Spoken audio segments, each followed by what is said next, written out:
Welcome to this three-part series about Maria Antonia Josepha Johanna, better known as Marie Antoinette, the wife of King Louis XVI of France.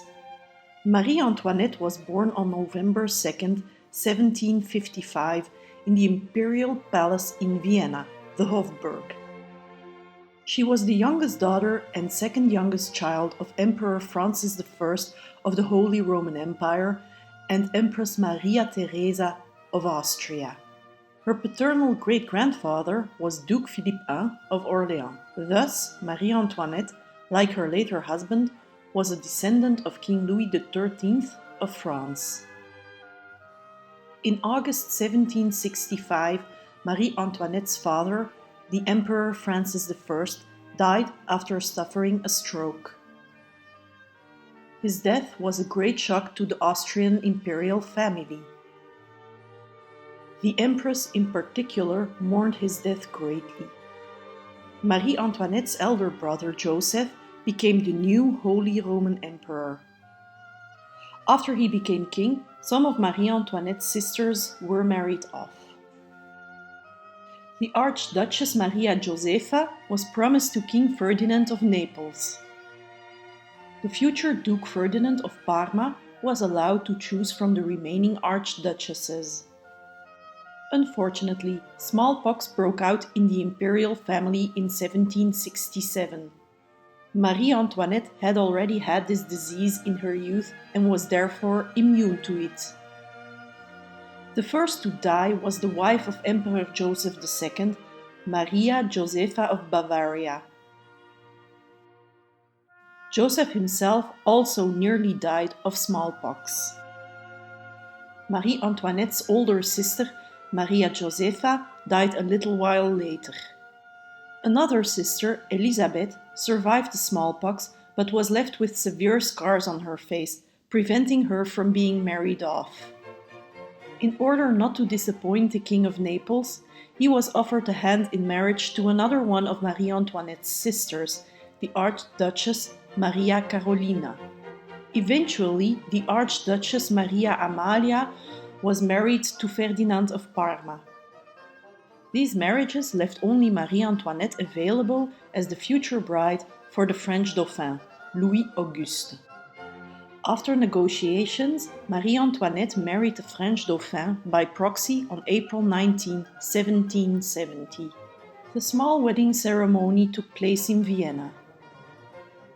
Since the Dauphin could not be present himself, her brother, Archduke Ferdinand, stood for the Dauphin. After the ceremony, Marie Antoinette, who was now officially the Dauphine of France, was taken to the French border, where she was officially handed over to the French on May 7, 1770. A week after the handover to the French, Marie Antoinette first met her husband and his aunts, the Mesdames de France, the daughters of Louis XV. For more information about Louis XV or his daughters, please click on the info card in the upper right corner. Before arriving in Versailles, she would also meet the younger brothers of Louis Auguste, Louis Stanislas Xavier, the Count of Provence, and Charles-Philippe, the Count of Artois.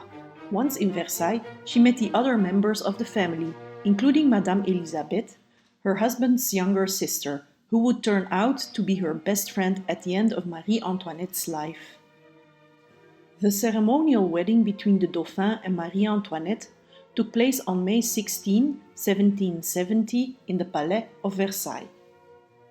Marie Antoinette gave birth to 4 children: Marie-Thérèse, Louis-Joseph, Louis-Charles, and Sophie Beatrix.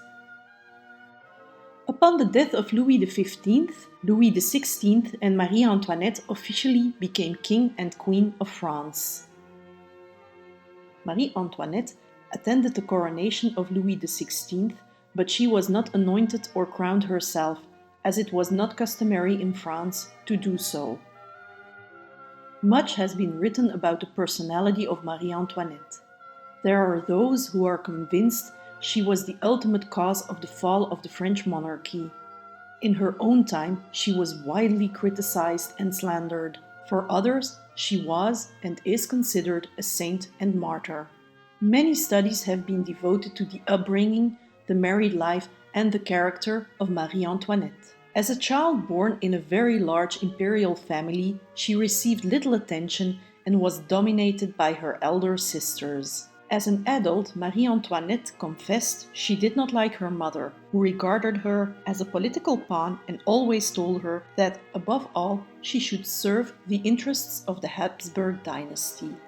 Marie Antoinette was an attentive and caring mother. When her youngest daughter and oldest son died, in 1787 and 1789 respectively, she was inconsolable. She was also considerate of strangers, according to a number of surviving testimonies.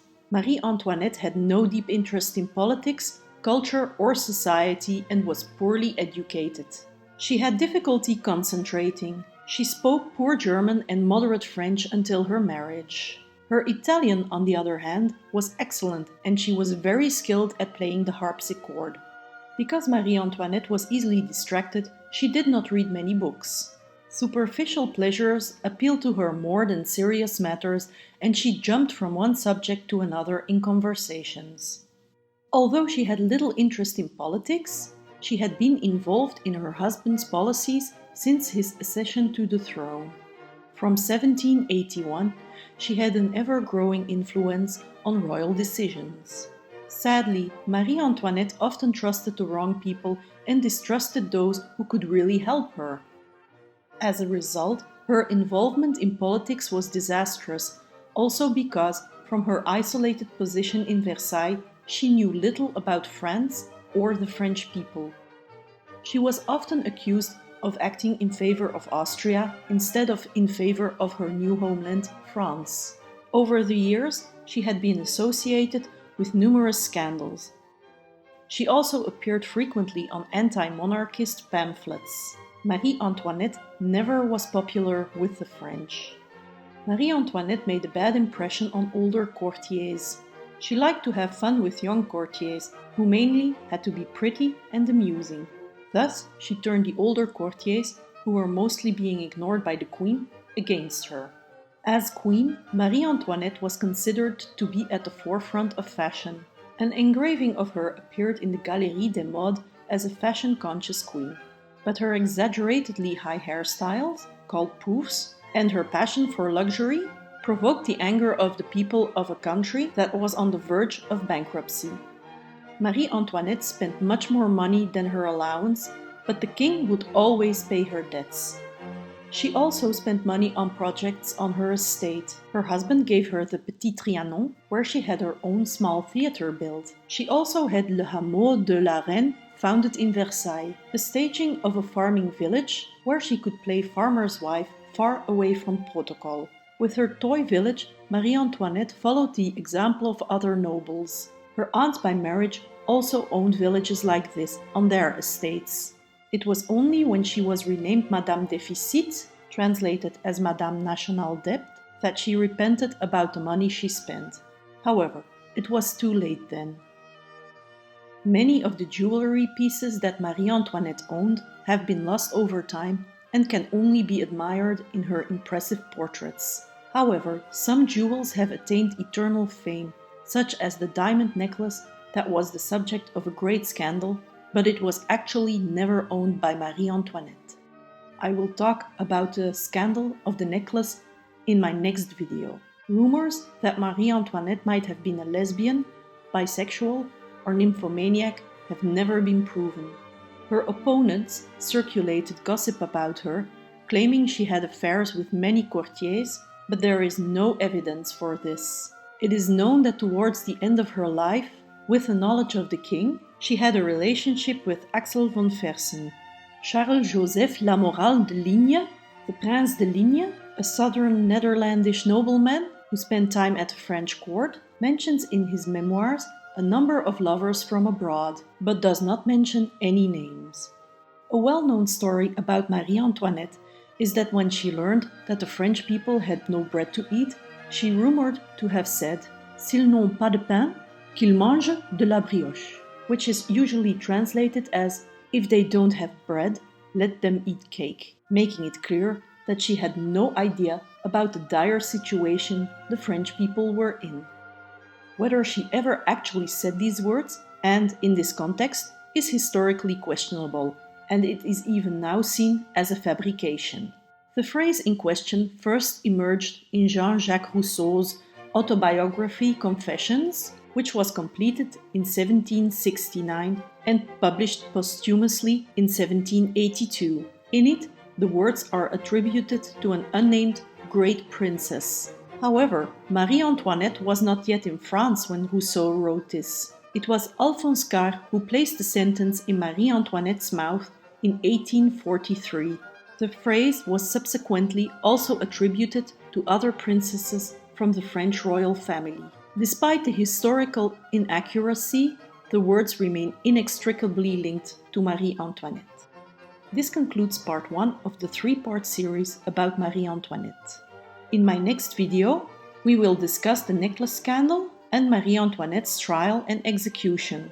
So be sure to subscribe so you won't miss these videos. See you all then. Take care.